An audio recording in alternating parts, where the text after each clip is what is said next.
Une fille de femme de ménage partageait une amitié secrète avec un vieil homme oublié. Puis un général et 5 officiers arrivèrent et tout changea. Pendant 2 mois, c'était leur rituel secret. Emma Cartier, la fille discrète de Marie, apportait chaque jour un biscuit au patient le plus difficile de l'hôpital. C'était un vieil homme grincheux, connu seulement sous le nom de Henri le Ronchon, portier. Puis un après-midi, le rituel fut brisé. Emma arriva dans la chambre 214 et trouva le lit défait. Le patient avait disparu. Alors qu'elle se tenait dans la pièce vide, l'hôpital se tut. Le bruit de lourdes bottes cirées résonna dans le couloir. Un général la poitrine couverte de décorations entra accompagné de 5 officiers. Il n'était pas là pour le directeur. Il recherchait M. Portier et la jeune fille qui lui apportait des biscuits. Une fillette de 10 ans allait apprendre que la plus petite marque de gentillesse pouvait changer tout un monde.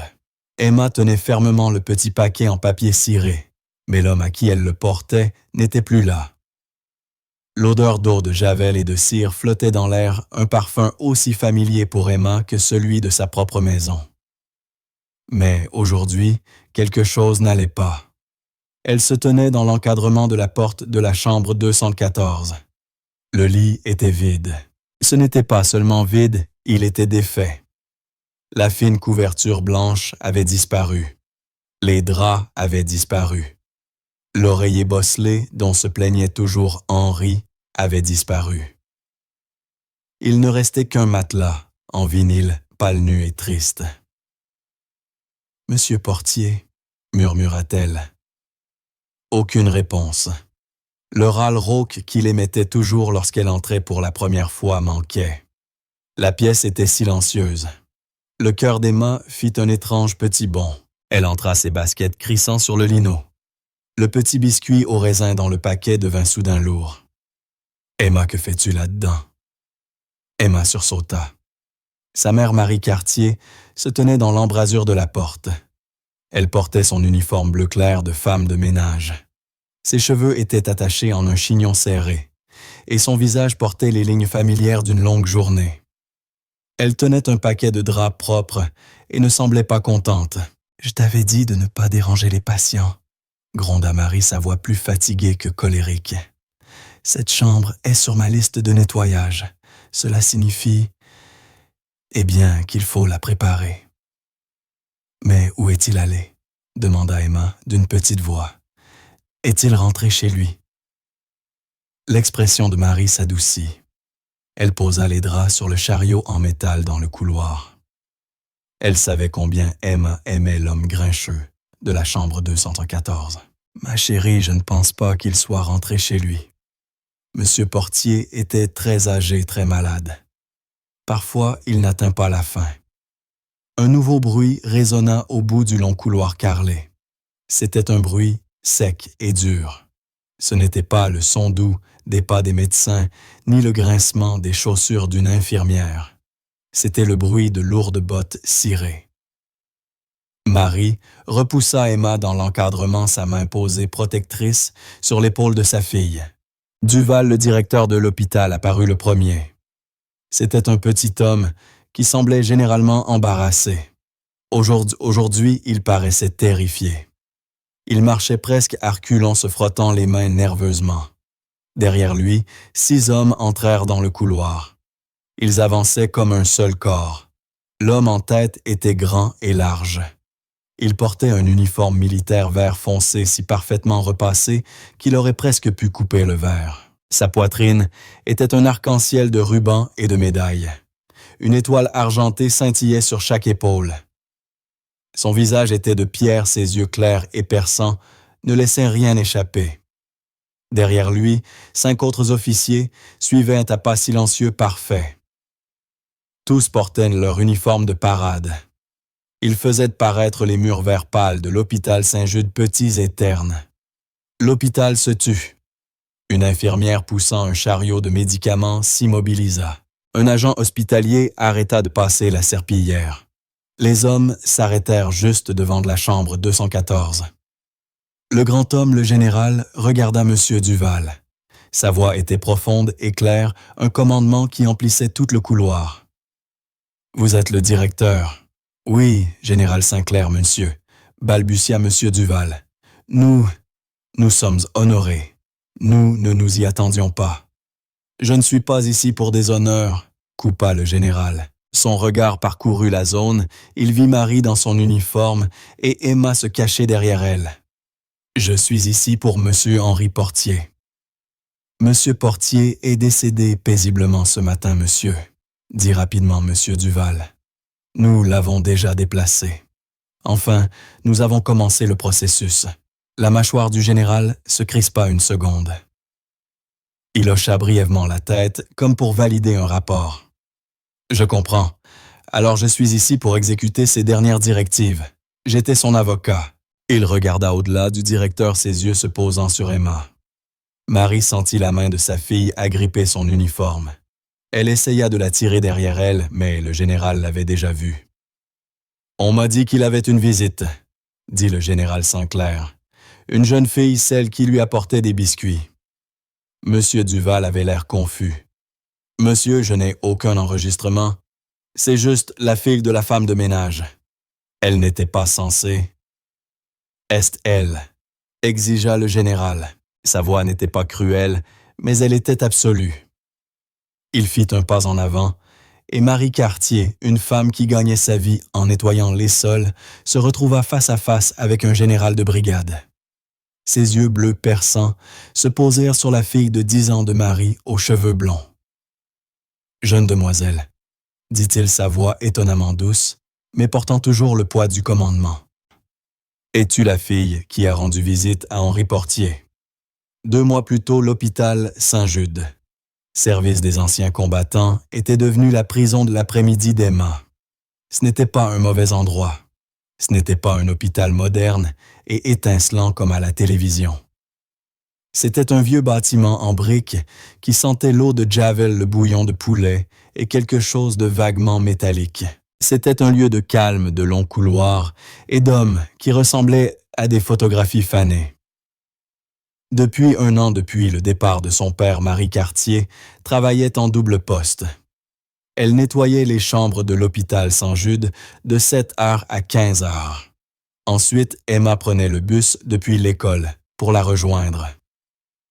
De 15h15 à 18h, Emma faisait ses devoirs dans le local de rangement du 2e étage. Le placard était son sanctuaire. Il était petit, étroit et sentait le papier essuie-tout et le savon fort, mais il lui appartenait. Elle s'asseyait sur un seau renversé et utilisait une pile de serviettes pliées comme bureau. Sa mère Marie était une bonne femme et une travailleuse acharnée. Elle croyait aux règles. Emma en avait 3 êtres invisibles. « Nous avons de la chance que M. Duval te laisse rester. Ne le fais pas regretter. Ne touche à rien. Ne dérange en aucun cas les patients. » Emma respectait bien les règles. C'était une fille calme, aux cheveux blonds pâles et aux yeux vigilants. Elle observait le monde. Elle voyait l'infirmière en chef, infirmière cadre Jacob, qui semblait toujours en colère. Infirmière Jacob avait un froncement de sourcils permanent et semblait toujours gronder quelqu'un. Ceci est un hôpital, pas un terrain de jeu. Elle éclatait si elle voyait Emma dans le couloir. Puis il y avait Georges, l'agent hospitalier. Georges était un grand homme gentil qui avait l'habitude de siffler. Souvent, il laissait tomber par accident un petit sachet de chips ou une pomme près de la porte du local vers 16 heures. « Le sol est sale. Tu ferais mieux de ramasser ça avant que je balaie, » marmonnait-il sans jamais la regarder. La vie d'Emma consistait à rester tranquille, à ne pas poser de problème. Sa mère travaillait si dur. Les mains de Marie étaient rouges et abîmées par les produits de nettoyage. La nuit, Emma regardait sa mère s'endormir dans son fauteuil, trop fatiguée pour aller jusqu'à son propre lit. Emma savait que sa mère s'inquiétait pour l'argent. Les chuchotements au téléphone tard le soir parlaient toujours des factures du loyer de la voiture, des avis de retard. La famille d'Emma avait l'habitude d'être forte. Dans leur petit appartement, il y avait un cadre photo toujours propre. Il montrait un jeune homme en uniforme d'il y a très très longtemps. « C'est ton arrière-grand-père », lui avait dit Marie une fois. Elias Cartier. C'était un héros. Il avait combattu dans la Grande Guerre. Emma adorait cette photo. Il avait l'air courageux. Il ressemblait aux hommes des couloirs de Saint-Jude, seulement plus jeune. Son arrière-grand-père était une légende. Mais les légendes ne payaient pas le loyer. Un mardi, le local de rangement était insupportable. Une nouvelle livraison d'eau de Javel était arrivée, et les vapeurs faisaient pleurer les yeux d'Emma. Elle jeta un coup d'œil dehors. Infirmière Jacob était au bout du couloir. Georges était introuvable. Elle sortit juste pour respirer un peu d'air frais. Elle marcha dans le couloir en essayant d'être invisible, pratiquant le tour de la fleur murale que sa mère lui avait appris. Elle passa devant la chambre 210, un homme qui regardait toujours des jeux télévisés, le volume à fond. Elle passa devant la chambre 212, un homme sans visiteur qui fixait seulement le plafond. Puis elle arriva à la chambre 214. Elle y était déjà passée, mais la porte était toujours fermée. Aujourd'hui, elle était entr'ouverte, et elle entendit un bruit, un grognement bas et furieux. « C'est de la bouillie. » Une voix aboya. « De la bouillie absolue. Emporte-la. » Une jeune aide-soignante recula en tenant un plateau. Son visage était rouge, écarlate. « Il n'aime pas le gelé, » murmura l'aide à une autre infirmière. « Personne n'aime la gelée, » répondit l'autre infirmière. Mais M. Portier n'a pas besoin d'être si méchant. Emma regarda le plateau. Le cube de gelée verte était intact. Le poulet et la purée de pommes de terre étaient aussi. Elle jeta un œil à travers la fente de la porte. À l'intérieur, un vieil homme était assis dans son lit. Il était mince avec une touffe de cheveux blancs hérissés dans toutes les directions. Son visage était une carte de rides profondes et ses yeux d'un bleu vif et perçant. Il ressemblait à un aigle en colère. Il tourna la tête et la vit. Emma resta figée. « Que veux-tu » aboya-t-il. Sa voix était comme du gravier. L'esprit d'Emma se vida. Toutes les règles de sa mère s'envolèrent. « Je voulais juste... Ce n'est pas un zoo, grogna-t-il. « Sors, je n'ai pas besoin que des enfants me regardent. Allez, file. » Emma s'exécuta. Elle courut jusqu'au local de rangement, le cœur battant à tout rompre. Ce soir-là, elle raconta à sa mère ce qui s'était passé. « C'est M. Portier », soupira Marie en se massant les tempes. « Les infirmières l'appellent le ronchon. C'est notre patient le plus difficile. Il crie sur tout le monde. Ne t'approche plus jamais de cette chambre, Emma. Je suis sérieuse. » Mais Emma ne pouvait pas oublier le plateau et la nourriture intacte. Le lendemain, elle prit le bus pour l'hôpital. Dans son sac à dos se trouvait son manuel de mathématiques, sa liste de mots à épeler et un petit paquet en papier ciré. À l'intérieur se trouvaient 2 biscuits sablés au raisin de son propre déjeuner. Sa mère lui en préparait toujours un, mais elle avait gardé celui d'hier. Elle alla dans son placard et attendit. À 15h30, elle savait qu'infirmière Jacob était en pause. Elle sortit discrètement du placard. Elle marchait dans le couloir, les jambes tremblantes, transgressant la plus grande règle. Elle s'arrêta devant la chambre 214. La porte était entr'ouverte comme la veille. Elle écouta. Elle entendit le faible murmure de la télévision. Elle poussa la porte d'1 centimètre supplémentaire. Monsieur Portier était dans son fauteuil face à la fenêtre de dos. Il semblait endormi. Elle entra sur la pointe des pieds. La pièce sentait les vieux journaux et l'alcool à friction. Elle retint son souffle. Elle atteignit sa table de chevet couverte de gobelets de médicaments et de mouchoirs. Rapidement et silencieusement, elle déposa un biscuit sur une serviette propre et s'enfuit. Elle retourna dans le placard, le cœur battant, se sentant comme une voleuse. Elle attendit tout l'après-midi, s'attendant à ce que sa mère arrive et la tire par l'oreille. Elle s'attendait à ce qu'infirmière Jacob appelle la sécurité. Rien ne se produisit. Le lendemain, la curiosité la dévora. Elle attendit de nouveau 15h30 et retourna à la chambre 214. Elle jeta un œil à l'intérieur. Le biscuit avait disparu. La serviette était toujours là, mais le biscuit avait disparu. Un petit frisson la traversa. Elle entra furtivement dans la chambre. Monsieur Portier était dans son lit, les yeux fermés. Elle ne savait pas s'il dormait ou faisait semblant. Elle sortit le second biscuit de son sac et le posa sur la serviette. En se retournant pour partir, ses yeux s'ouvrirent brusquement. « Tu es le fantôme au biscuit », grogna-t-il. Emma resta figée. Elle avait été prise. « Je suis désolé, monsieur. » Il la fixa. Ses yeux bleus étaient perçants. Sablé au raisin. Ma femme aimait les sablés au raisin.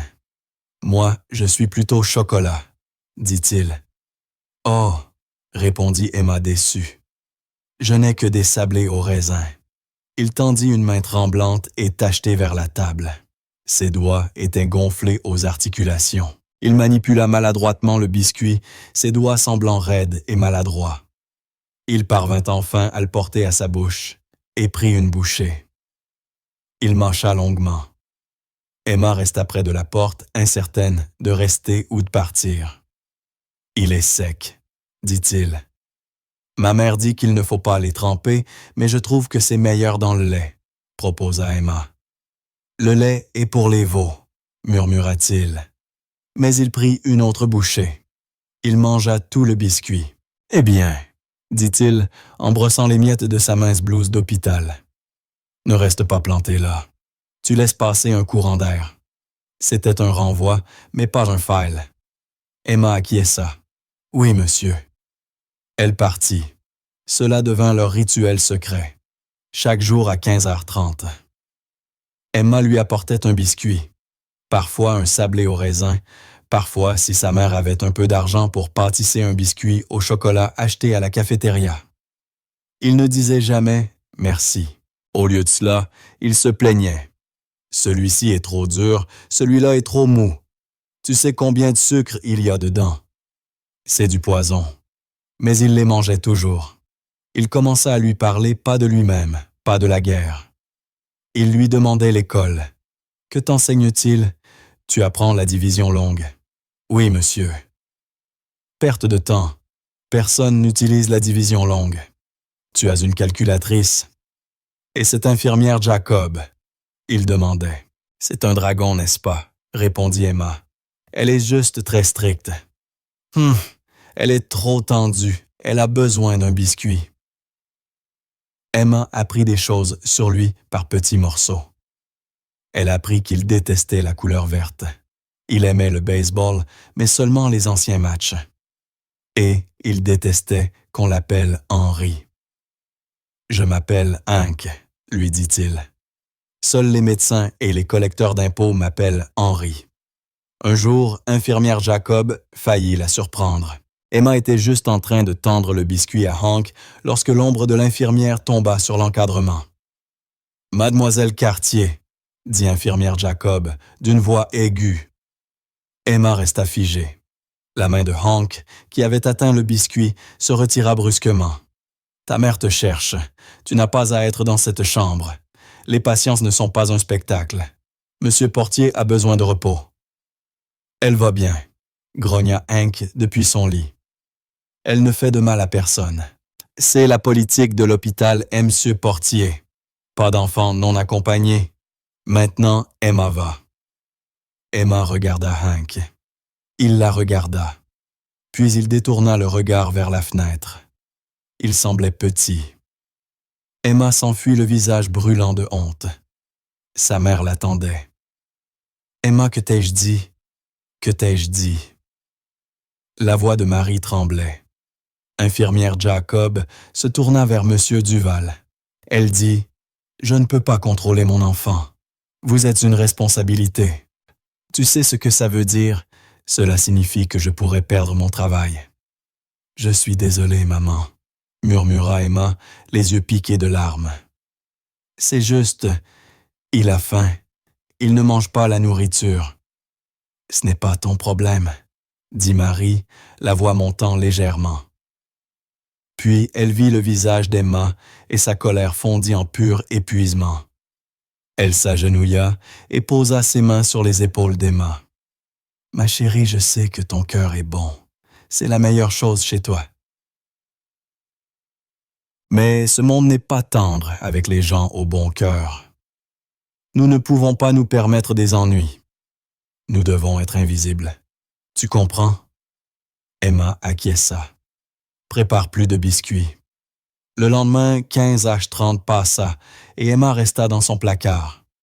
Elle essaya de faire ses devoirs de mathématiques, mais les chiffres se mirent à tourner devant ses yeux. Elle ressentit une lourde sensation froide dans l'estomac. Elle imagina M. Portier fixant la porte attendant. Elle tint 2 jours. Au 3e jour, elle n'en put plus. Elle prit son biscuit. Elle sortit à pas de loup. Elle vérifia le couloir. Il était dégagé. Elle courut jusqu'à la chambre 214. Elle glissa à l'intérieur. Portier était dans son fauteuil, fixant la porte. Lorsqu'il la vit, son visage s'illumina un instant avant que son éternel froncement de sourcils ne revienne. « Tu es en retard », grogna-t-il.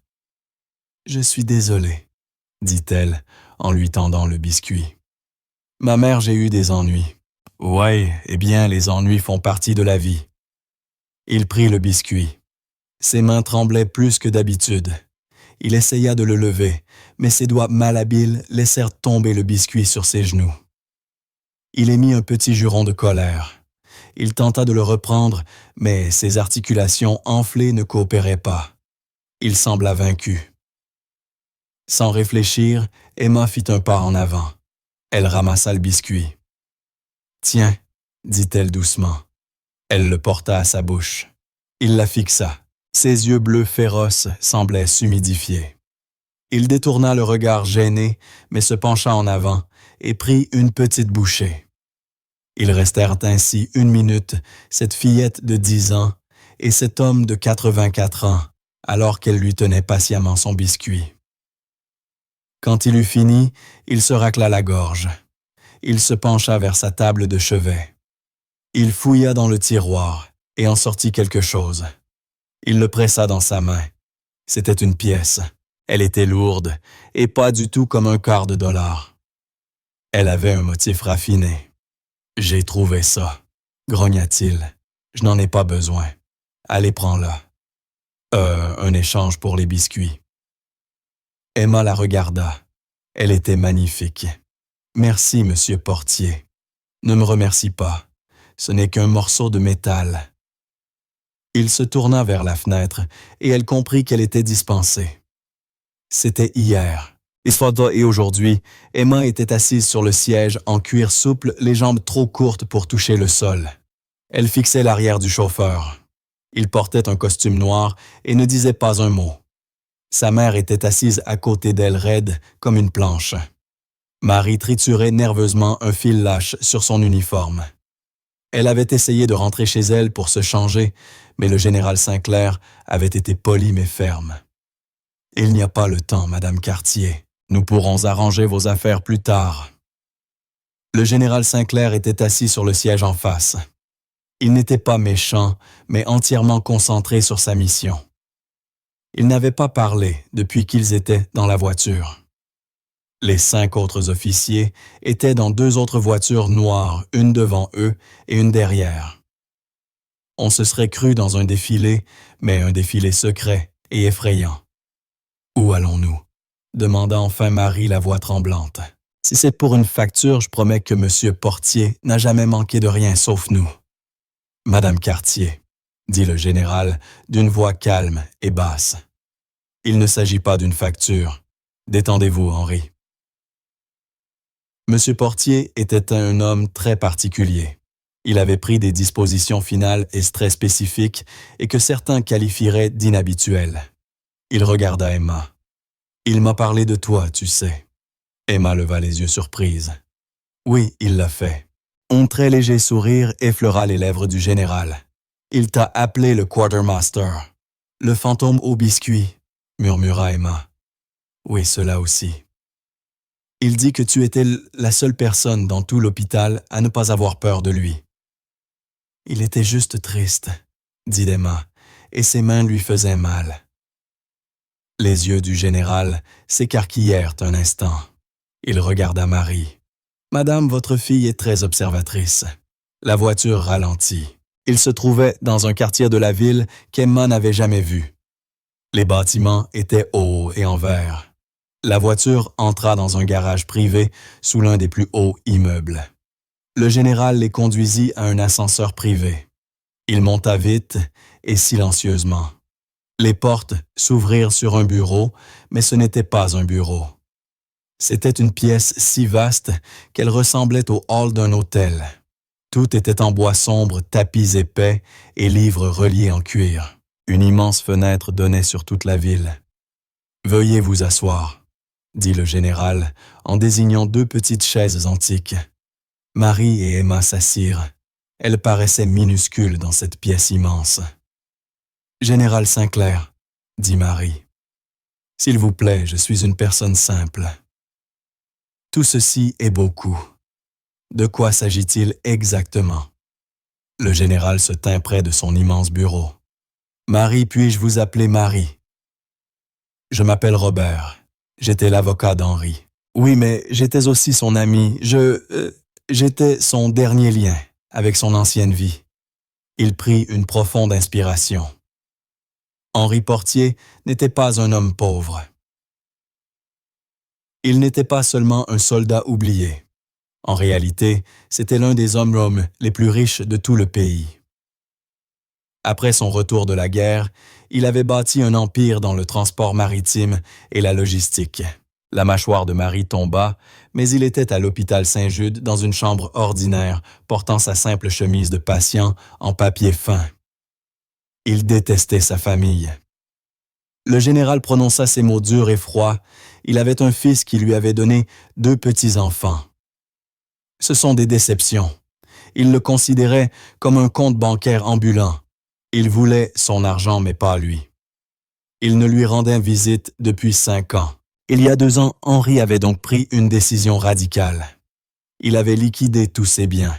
Il avait tout placé dans un trust privé. Il avait donné à sa famille exactement ce que l'accord prénuptial de son fils exigeait, une somme importante, mais une fraction du total. Puis il avait disparu. Il s'était inscrit à l'hôpital Saint-Jude sous son propre nom, mais sans aucun historique financier. Il voulait voir ce que le monde était sans argent. Il voulait mourir tel qu'il était né juste un homme.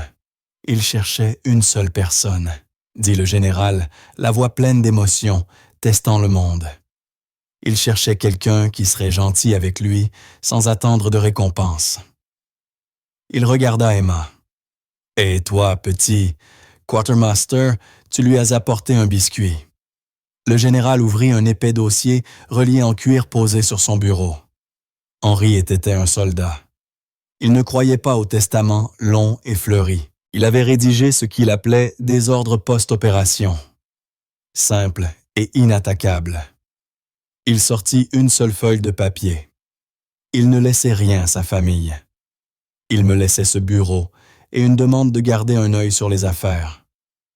Puis il regarda Marie. Voici la disposition finale. Pour Marie Cartier, qui élève une enfant au bon cœur, je laisse la somme de 500 000 $ afin qu'elle n'ait plus jamais à être invisible. Marie Cartier émit un petit son. Un souffle de surprise comme si elle avait été frappée. Elle porta sa main à sa bouche. « Monsieur, je ne peux pas... » « C'est à vous, Marie. » Il avait été très clair. Puis le général continua sa voix plus douce. « Et pour Emma Cartier, le quartermaster, la seule assez courageuse pour affronter Henri le Ronchon. Il te laisse... Eh bien, il te laisse ses affaires. » Il ouvrit un tiroir et en sortit une grande malle métallique lourde et vert foncé. Elle était ancienne. Il lui laissait aussi le contenu du trust, une somme très importante, plus d'argent que toi ou ta mère n'auriez jamais besoin. Tout est à vous à gérer par moi et Madame Cartier jusqu'à ta majorité. Emma n'écoutait pas la partie concernant l'argent. Elle fixait la malle. Le général la posa au sol. Ceci, dit-il, est le véritable héritage. Emma glissa de la chaise. Elle s'agenouilla sur le tapis épais. Sur le côté de la malle en peinture blanche effacée figurait un nom. Elle toucha les lettres. Cartier. Mais c'est mon nom, dit Emma. Pas ton nom, Emma, murmura Marie, les yeux pleins de larmes. Elle fixait la malle comme si elle avait vu un fantôme. C'était celle de ton arrière-grand-père, la malle d'Élias Cartier. Le général regarda Emma. Monsieur Henry connaissait ton arrière-grand-père. Ils ont servi dans la même compagnie. Élias. Il a sauvé la vie d'Henri après une balle qui lui était destinée. Henri était celui qui le tenait. Il a essayé de retrouver sa famille pendant des années, mais Élias était orphelin. Il n'a jamais connu sa lignée. Mais il te connaissait toi. Le général Sinclair dit à Emma, « Au moment où il t'a vu, il a su. Tu as ses yeux. » Emma regarda la malle. Elle regarda sa mère qui pleurait silencieusement, de soulagement et de compréhension. Elle regarda le général qui souriait. « Il ne testait pas seulement le monde, » dit Emma, comprenant enfin. « Il attendait. Il attendait que ma mère obtienne un emploi ici. Il m'attendait. »« Il a dit de te transmettre une chose, » dit le général. Il sortit de sa poche une petite serviette pliée. Emma la prit. Sur celle-ci, dans une écriture tremblante et difficile, un seul mot. « Merci. » La main de Marie Cartier était pressée si fort contre sa bouche que ses doigts étaient emballants. Son corps tremblait, une fine vibration basse. Le montant que le général avait annoncé 500 000 $ ne s'enregistrait pas dans son esprit.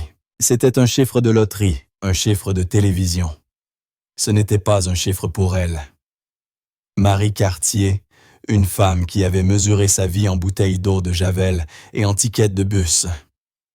« Je ne comprends pas, » murmura-t-elle, la voix étouffée par sa main.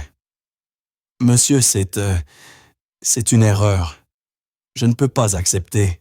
Je n'ai rien fait. »« Tu l'as fait, » dit le général Sinclair, sa voix ferme mais bienveillante. Il ne s'assit pas. Il resta debout, un pilier de force. « Tu as fait ton travail avec dignité. Tu as élevé une fille au bon cœur. Henri a apprécié cela plus que tout. Il l'a vu, Marie. Il savait que vous étiez invisible aux yeux de toutes les autres, et cela le rendait en colère. » Emma ne regardait pas sa mère. Elle ne pensait pas aux chiffres impossibles. Ses yeux étaient fixés sur la malle métallique, vert foncé posé sur le sol, Cartier. Elle traça les lettres pochoirées du doigt. C'était un nom, mais il ressemblait à un miroir. « Mon arrière-grand-père », murmura-t-elle, la voix pleine d'émerveillement. Il le connaissait. Ils étaient plus que des amis, dit le général. Il s'accroupit, un mouvement étonnamment gracieux pour un homme si imposant. Il tapa sur le lourd verrou de la malle. « Puis-je » Emma hocha la tête. Le général manipula le verrou. Il était raide, mais il finit par s'ouvrir avec un claque sonore. Une odeur s'en échappa, celle de la vieille toile du métal ancien, et quelque chose de sec et de léger, comme du vieux papier. Marie s'approcha, son propre choc momentanément oublié, sa curiosité, la poussant à regarder à l'intérieur. À l'intérieur, tout était rangé, avec une précision militaire. Sur le dessus, une épaisse couverture en laine. Elle était vert foncé. Emma la toucha. Elle était rugueuse, pas douce. En dessous se trouvait une petite boîte en velours bleu foncé. Le général Sinclair la sortit. Henri m'en a parlé. Il l'ouvrit. À l'intérieur, sur un lit de satin blanc fané, se trouvait une médaille. C'était une étoile suspendue à un ruban bleu. « La médaille d'honneur », dit le général, la voix pleine de respect. C'était celle d'Élias. Elle lui avait été attribuée après sa mort pour l'action qui avait sauvé la vie d'Henri. Henri l'avait conservée pour lui. Il disait simplement la garder jusqu'à ce qu'il retrouve sa famille. Il tendit la boîte à Emma. Elle était lourde. Mon arrière-grand-père était un héros, murmura Emma. L'histoire qu'elle avait entendue toute sa vie n'était pas qu'une histoire. C'était réel. La définition même d'un héros, acquiesça Sinclair. Marie pleurait, mais cette fois les larmes n'étaient pas pour elle. Elles étaient pour un homme qu'elle n'avait jamais rencontré, un homme dont la photo était accrochée sur son mur. Sous l'endroit où se trouvait le métal, deux objets restaient. Le premier était un petit livre relié en cuir. Il était usé sur les bords, la couverture douce avec l'âge. Le second était une petite pièce lourde en laiton. Emma la prit. Elle avait un aigle sur un côté et un genre d'emblème sur l'autre. « Monsieur Portier m'en a donné une », dit Emma, sa main allant à sa poche. Elle sortit la pièce qu'il lui avait donnée à l'hôpital. Ce n'était pas la même, mais elle était similaire. Il disait que c'était de la camelote, dit le général, un petit sourire effleurant ses lèvres. C'est une pièce de défi de division. Ce n'est pas de la camelote. Les soldats les portent. C'est un symbole. Elle prouve que vous faisiez partie de l'unité. Montrez cette pièce dans une salle de vieux soldats et vous êtes de la famille. Il vous a donné la sienne. Il montra celle de la boîte. Celle-ci était celle d'Elias. Maintenant, tu as les deux. Emma tenait une pièce dans chaque main. Elle semblait importante. Enfin, elle prit le livre relié en cuir, un journal. Elle ouvrit la couverture. La première page était écrite dans une belle cursive ancienne. 4 septembre 1944. Il pleut encore. J'espère que nous partirons bientôt. J'ai le sentiment que c'est le moment. Emma referma rapidement. Cela semblait trop privé comme lire le courrier de quelqu'un. Marie, tout cela est tellement... Commença-t-elle. Tout cela, c'est beaucoup, dit le général. Et Henri savait que ce serait le cas. C'est pourquoi il m'a désigné pour vous aider, pour vous protéger. Nous protéger de quoi? Demanda Marie. La question fut répondue par un bourdonnement vif et colérique provenant de l'interphone sur le bureau du général. Sinclair se redressa, le visage se durcissant. Il appuya sur le bouton. « Oui, Diane. »« Général Sinclair, je suis désolé. Monsieur Portier Junior est là ainsi que mademoiselle Brenda et leur avocat. Ils n'écoutent pas. Ils arrivent. »« C'est bon, Diane. » dit le général, sa voix revenant à l'octave grave du commandement. Il relâcha le bouton et regarda Marie. « 2. » Les grandes portes en bois du bureau s'ouvrirent brusquement. Un homme dans la soixantaine, le visage rose et doux, et un costume très cher mais mal ajusté entra. Il ressemblait à Portier, mais toutes les arêtes dures avaient été adoucies, ne laissant qu'une moue. C'était Henri Portier Junior. Derrière lui, une femme d'une trentaine d'années. Elle était grande mince et portait une robe noire qui semblait coûter plus que la voiture de Marie. Ses cheveux étaient tirés en arrière si fortement que cela semblait douloureux. Ses yeux, contrairement à ceux de son père, étaient froids et perçants. C'était Brenda Portier, la petite fille, et derrière eux, tenant une mallette, un homme qui ressemblait à un faucon. Il portait un costume à rayures et une moue permanente. Sinclair Junior souffla le visage rouge. « Que signifie ceci? Nous étions au club. Nous devions recevoir la nouvelle par un service que mon père était décédé. Vous ne nous avez même pas appelés. » Les yeux froids de Brenda balayèrent la pièce. Elle ignora la plainte de son père. Elle vit Marie, dans son uniforme bleu de femme de ménage, et Emma, une petite fille sur le sol à côté de la malle ouverte. Ses yeux se plissèrent. « Général, » dit Brenda d'une voix glaciale, « pourquoi le personnel est-il ici? Et pourquoi touche-t-il aux affaires de mon grand-père? » Marie se leva ses mains, tordant le tissu de son uniforme. Elle essaya automatiquement de se placer derrière le général pour devenir invisible. Le général ne bougea pas. Il semblait grandir. « Monsieur Portier, mademoiselle Portier, monsieur Grave, » dit-il en hochant la tête vers l'avocat. « Votre père et votre grand-père sont décédés ce matin. Mon premier devoir était d'exécuter ses directives finales. Ses directives, s'exclama Brenda. Ses directives étaient d'appeler sa famille, sa seule famille. Au contraire, dit le général d'une voix plate. Sa directive explicite était de s'assurer que vous ne seriez pas les premiers informés. Il ne voulait pas que vous soyez à l'hôpital. Junior avait l'air d'avoir été giflé. Il était sénile. Il devait l'être. Je suis son fils, son fils. C'est une question d'opinion, dit le général. C'est un fait. L'avocat au visage de Faucon Graves prit la parole. Il fit un pas en avant. Général Sinclair, nous venons d'être informés des dispositions principales du testament. C'est une farce. Un homme dans un hôpital de charité qui déshérite son propre sang. Cela crie l'incompétence mentale. Cela sent l'influence indue. Il fixa Marie avec un mépris ouvert. Nous sommes ici pour vous informer que nous contestons.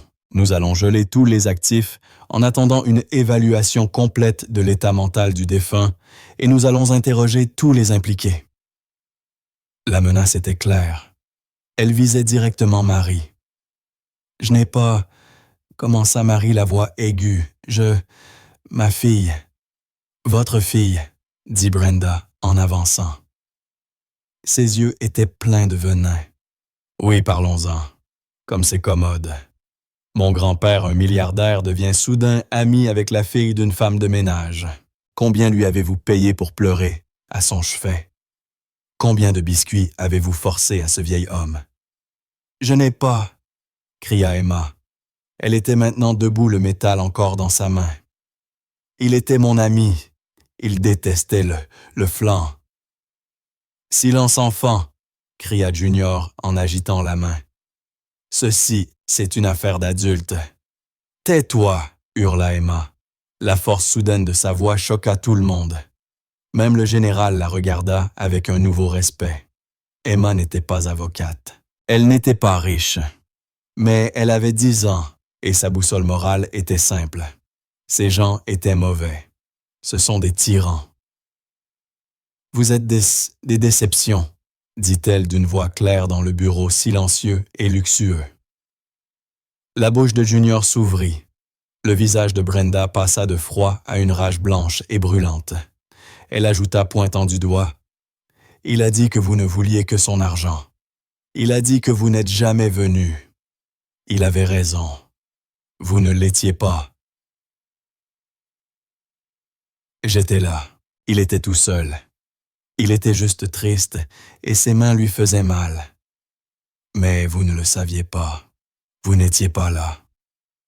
Elle resta sur ses positions. Une petite fille en robe simple, tenant une médaille d'honneur dans une main et une pièce de défi dans l'autre. Brenda regarda Emma puis la malle. Elle vit le journal, elle vit la médaille. Et un nouveau regard de calcul terrifiant apparut dans ses yeux. Elle dit alors à Graves, c'est leur plan. Ils ont inventé une connexion d'anciens camarades d'armée perdus depuis longtemps. Comme c'est touchant, comme c'est pathétique. Alias Cartier n'était pas pathétique, dit le général d'un grognement bas soudain. C'était un héros, un homme que votre famille ne sera jamais digne de côtoyer. Nous verrons cela. Grave ricana. Un tribunal trouvera tout cela très suspect. Une fillette de 10 ans hérite d'un trust d'1 milliard de dollars. Je ne crois pas. Nous mettrons cet enfant à la barre. Nous examinerons la vie de sa mère. Chaque dollar qu'elle a gagné. Chaque facture qu'elle a payée. Quand nous aurons terminé, ils regretteront d'avoir entendu le nom Henri Portier. Marie était pâle. Elle semblait sur le point de tomber malade. C'était son pire cauchemar. C'étaient les ennuis qu'elle avait passé sa vie à éviter. « Général, » murmura-t-elle, « s'il vous plaît, donnez-leur l'argent.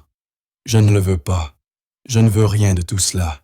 Je veux juste prendre ma fille et rentrer chez moi. »« Non, » dit Emma. Elle s'approcha et prit la main de sa mère. « Non, maman, Monsieur Henri voulait que nous l'ayons. Il nous l'échangeait contre les biscuits. » Brenda laissa échapper un rire. C'était un son aigu et laid. « 1 milliard pour des biscuits. C'est mieux que je ne pensais.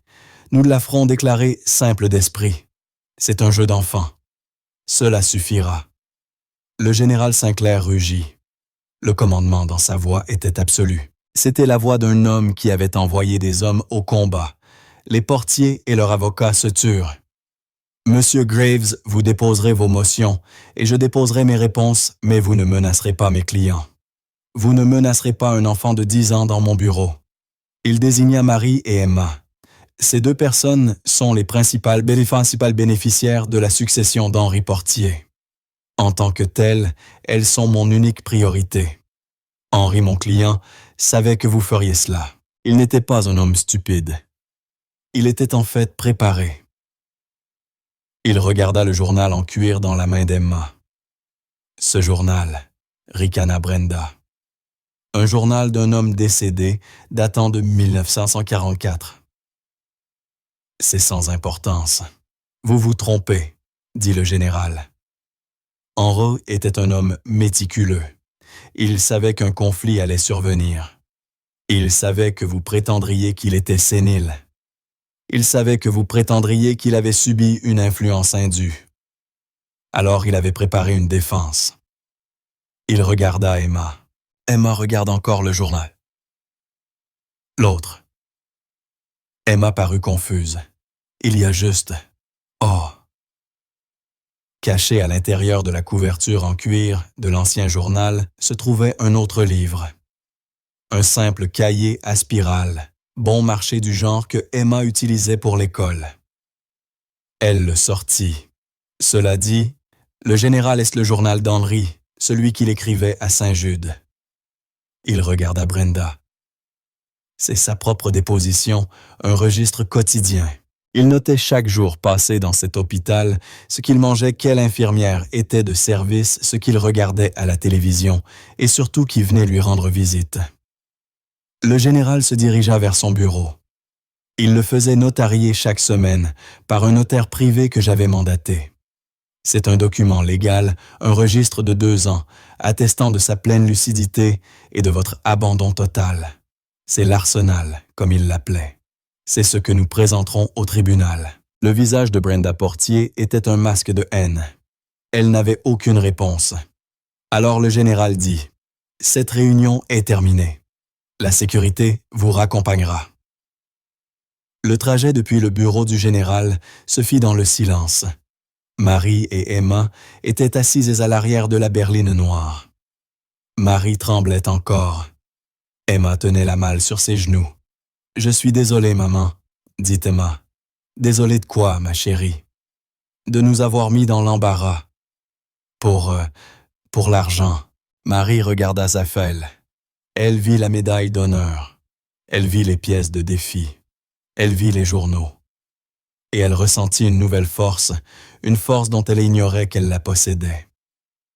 C'était la force qu'Elias Carter devait avoir. C'était la force d'Henri. « Ne sois pas désolée, » dit Marie. Elle prit la main de sa fille. « Tu n'as rien fait de mal. Tu as été gentille. Et ces gens sont en colère parce qu'ils ne savent pas être gentils. » La voiture ne se dirigeait pas vers leur appartement. Marie connaissait le chemin. C'était une autre direction. « Général, où allons-nous » demanda-t-elle. « Une dernière chose, » dit le général depuis le siège avant. La dernière disposition d'Henri. Il savait qu'ils essaieraient de vous trouver. Il savait que votre appartement n'était pas sûr. Il voulait que vous soyez en sécurité. La voiture tourna dans une rue calme, bordée d'arbres. Les maisons n'étaient pas des manoirs. Elles étaient de simples maisons individuelles en briques et en bois, avec de petites pelouses et des parterres de fleurs soigneusement entretenues. La voiture entra dans l'allée d'une petite maison blanche et propre. Elle avait une porte bleu vif et un petit porche. « Voici votre nouvelle maison, » dit le général. « Elle est payée. Les services publics sont en marche. Le garde-manger est approvisionné. Henri possédait cette propriété depuis 30 ans. Il disait que c'était son lieu de tranquillité. Il vous l'a laissé. Il voulait que vous soyez en sécurité pendant que la guerre se poursuivait. Marie regarda la maison. C'était la première maison qu'elle possédait réellement. Elle commença à pleurer, mais cette fois c'étaient des larmes différentes. C'étaient les larmes d'un barrage, qui se brise un barrage de peur, de loyer, d'avis de retard, d'invisibilité. Tout s'effaça. Cette nuit-là, Emma s'assit par terre dans sa nouvelle chambre. Elle était plus grande que son ancienne chambre. Elle sentait la peinture fraîche. Elle posa la malle au bout de son lit. Elle ouvrit le cahier à spirale, le journal d'Henri. Elle lut la première entrée. L'écriture était tremblante, mais pleine de colère. 14 août. Le nouvel endroit est aussi mauvais que je le craignais. Le flanc est un crime contre l'humanité. Les murs sont vert pâle. Je déteste le vert. Personne n'est venu me voir. Bien. Elle tourna la page. 15 août. Toujours personne. Le fils junior n'a pas appelé. Brenda n'a pas appelé. Ils ne savent pas que je suis ici. Ils savent juste que l'argent a disparu. C'était tout, 2 jours. Bien. Elle sauta quelques pages, des pages et des pages de la même chose. Personne, personne, personne. Puis elle trouva une nouvelle entrée. Il y a 2 mois, 12 octobre. Un fantôme est venu, une petite fille blonde. Elle me fixait. Je lui ai dit de déguerpir. Elle a déguerpi.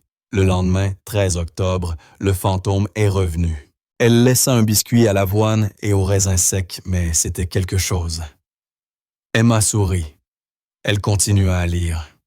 Elle avait retrouvé la voix de son ami et elle savait tenant ce livre qu'ils allaient s'en sortir.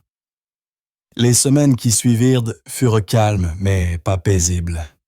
C'était le silence d'une respiration retenue. Le général Sinclair avait installé Marie et Emma dans la petite maison blanche à la porte bleue. C'était une forteresse. Henri en avait été le propriétaire pendant 30 ans, un lieu de tranquillité et il le leur avait laissé pour leur sécurité. Pendant que Marie apprenait à naviguer dans une nouvelle vie sans horloge de travail, mais remplie de mots comme déposition et fiduciaire, Emma trouva un nouveau sanctuaire. Elle passait ses après-midi dans sa nouvelle chambre, la malle verte au bout de son lit. Elle ne lisait pas à propos de l'argent. Elle lisait le passé. Le journal relié en cuir d'Elias Carter n'était pas un livre d'histoire. C'était un journal écrit au crayon. Il écrivait sur ses pieds mouillés. Il écrivait sur une mauvaise main de poker et il écrivait sur Henri. 2 octobre 1944. Portier reçut un colis de chez lui. Du vrai chocolat. Il le partagea avec moi et les 2 autres. Je lui dis qu'il était fou. Il aurait dû le garder. Il dit « Un homme doit manger, mais un homme doit aussi avoir des amis. » Il est bourru, mais c'est un homme bien. Emma referma le livre. Elle comprit enfin. Monsieur Henri n'avait pas seulement testé le monde. Il cherchait Elias. Il cherchait un ami. « Il essaie de vous faire passer pour une maniganceuse », expliqua le général Sinclair un soir à la petite table de cuisine. La maison sentait la cannelle. Marie avait commencé à cuisiner pour occuper ses mains. « Mais je ne sais pas comment manigancer », dit Marie en tordant un torchon. « Je suis femme de ménage. Pour Monsieur Groves, vous êtes une menace. Dites le général.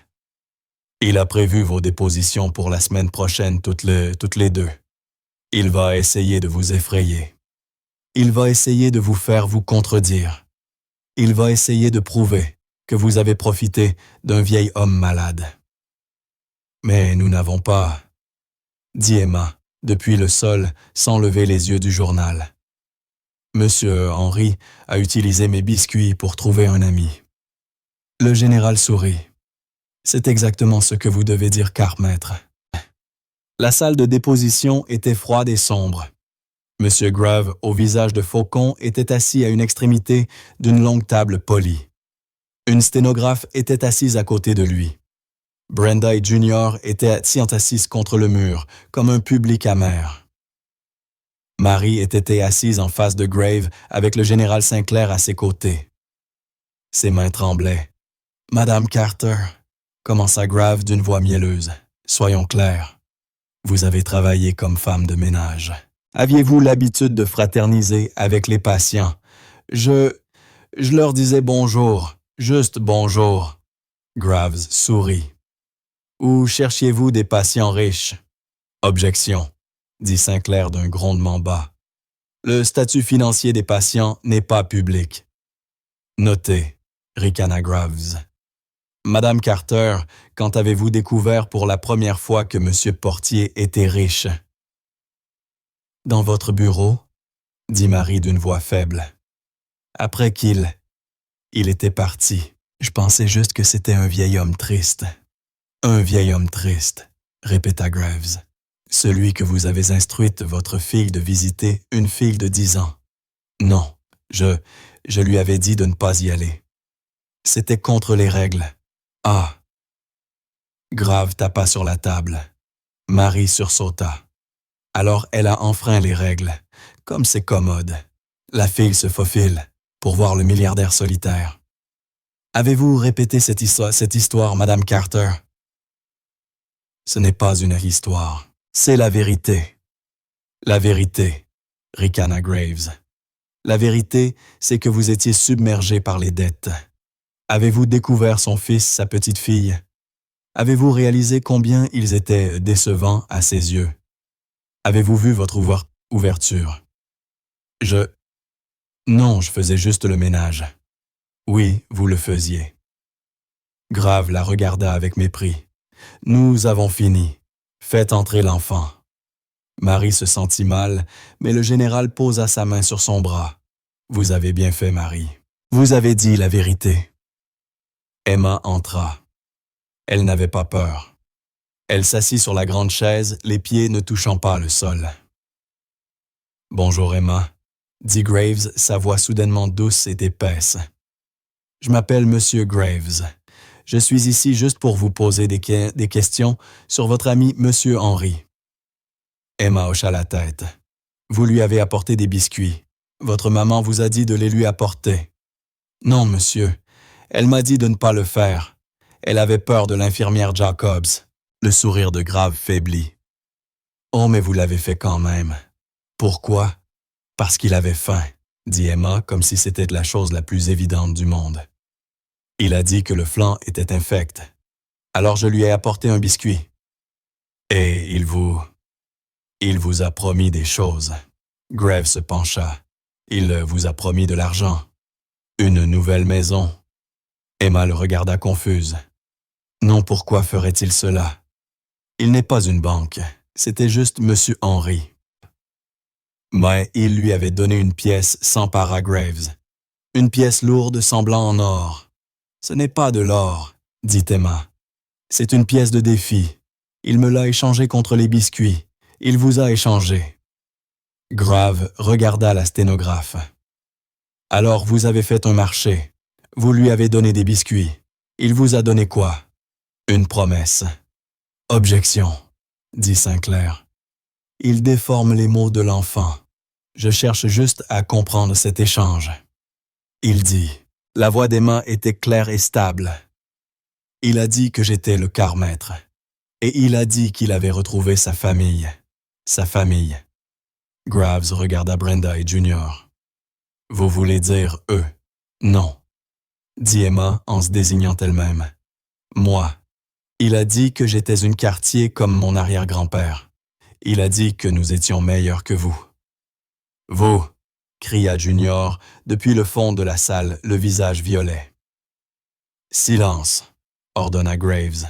Son faux sourire avait disparu. Le vieil homme était sénile. Il était confus. Il babillait sur des guerres et des fantômes. « Non, il ne l'était pas, » dit Emma. Il était juste en colère, parce que vous étiez des déceptions et qu'il nous attendait. C'est une farce. Grave laissa tomber son stylo. Général, c'est absurde. L'homme n'était clairement pas en perte de faculté. Il hallucine. Il pensait que cet enfant était un parent perdu depuis longtemps. Nous vous verrons au tribunal. Brenda souriait. Elle pensait qu'ils avaient gagné. Le général Sinclair se leva. Il boutonna sa veste. « Monsieur Graves, dit-il, vous avez raison. Nous vous verrons au tribunal, mais vous basez toute votre affaire sur l'idée que Henri Portier était sénile. » « Il l'était clairement, dit Graves. Mon client Henri savait que vous diriez cela. » Le général plongea la main dans sa mallette. Il en sortit non pas un document, mais un petit enregistreur vidéo numérique argenté. Henri était logisticien M. Grave. Il croyait en la documentation. Le sourire de Brenda disparut. « Qu'est-ce que c'est ?» demanda Grave. « C'est une déclaration de capacité testamentaire, une vidéo pour ainsi dire. » Henri était beaucoup de choses, mais il n'était pas stupide. Il connaissait sa famille. Il vous connaissait. Et il voulait avoir le dernier mot. Le général appuya sur lecture. L'écran s'illumina. C'était Henri. Il était dans son lit, chambre 214.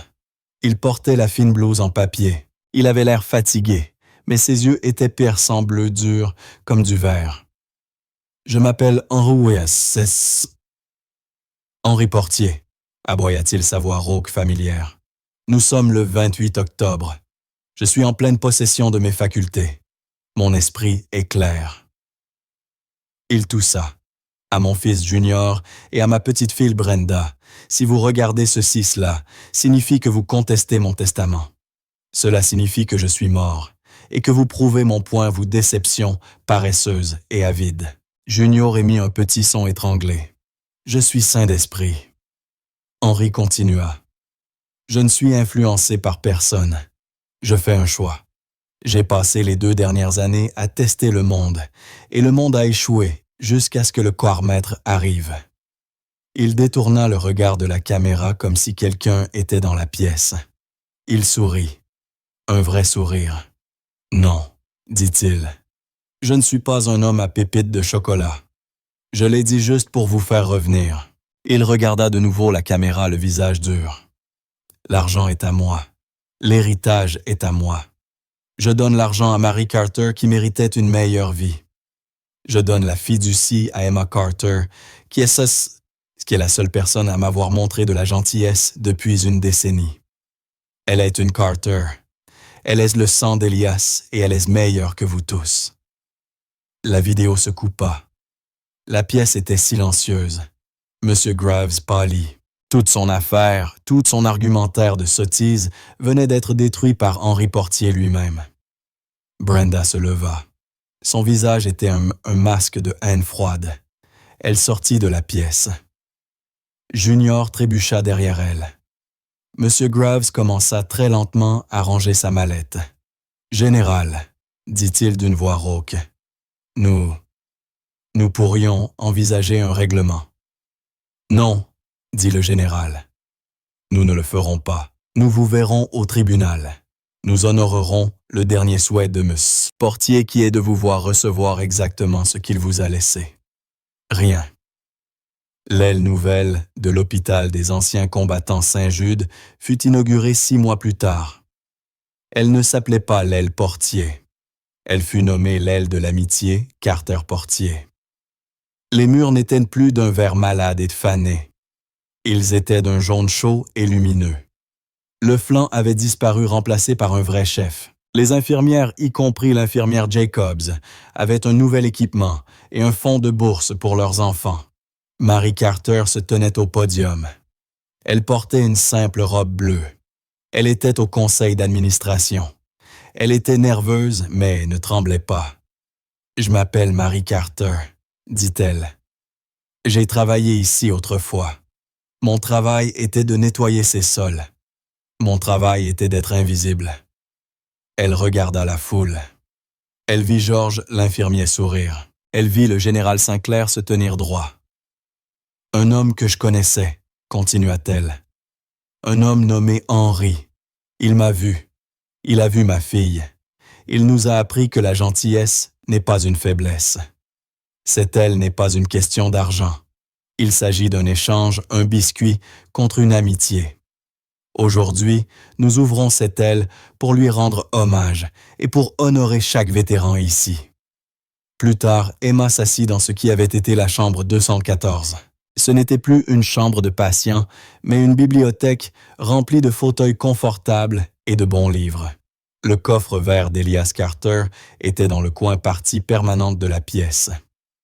Elle lisait dans l'ancien journal en cuir et Georges, l'infirmier, était assis en face d'elle. « Écoute celui-ci, Georges, » dit-elle. 10 octobre 1944. Mes pieds sont trempés, mais... Henri Portier m'a trouvé une paire de chaussettes sèches. Il est juste arrivé avec elle. Il a dit « Ne t'énerve pas, c'est un homme bien. » Georges sourit. Il a l'air grincheux. Emma sourit en retour. Mais c'était notre grincheux. Elle regarda le mur où une nouvelle petite plaque en laiton avait été posée. Elle ne mentionnait pas l'argent ni les milliardaires. Elle disait simplement « En mémoire de Hank et Elias Ami ». Et c'est ainsi que se termine l'histoire d'Emma de sa mère et de Hank le Grincheux. J'espère que cela vous a permis de vous éloigner du quotidien et de flotter un peu nous rappelant à tous qu'un simple acte de gentillesse, comme un seul biscuit, peut changer une vie. J'aimerais savoir ce que vous faisiez en écoutant. Peut-être prendre une pause au travail ou simplement vous installer pour une soirée tranquille. Laissez un commentaire.